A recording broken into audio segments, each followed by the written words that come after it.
L'impacte de la salut mental a la meva vida, al món quotidià, va ser directe i profund, perquè sí que és cert que quan tens un trastorn mental greu sents que moltes vegades la societat et podria arribar a jutjar. En el meu cas ha sigut un constant començar feines i deixar-les. De fet, moltes feines que he pogut obtenir en el món laboral quotidià, és a dir, tipus sectors de venda, sectors del tèxtil, per exemple, han sigut treballs que m'han durat potser 3-4 mesos, perquè per una circumstància o altra hi ha hagut sempre una espècie de problema, no? I sí que és cert que l'alienació que sents envers la feina, el món laboral, quan tens un trastorn mental greu o has patit una espècie de problema de salut mental, sí que sents que és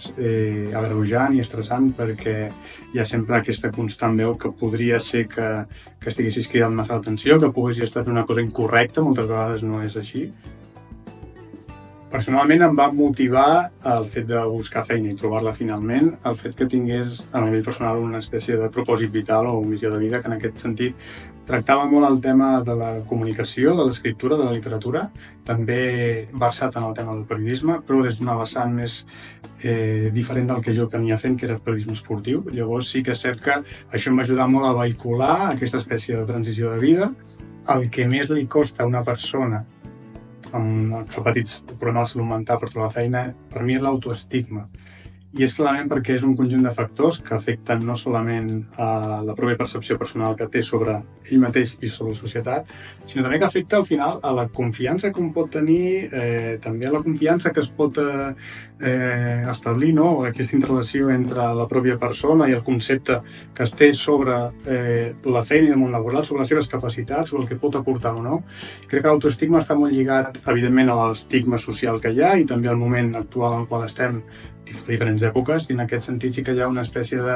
tergiversació del que és la pròpia valia personal, no? Llavors, per mi l'autoestigma crec que ha sigut com l'impediment, és una mica aquesta espècie de dir que nosaltres al propi cap tenim un enemic, que és el que realment hem de combatre.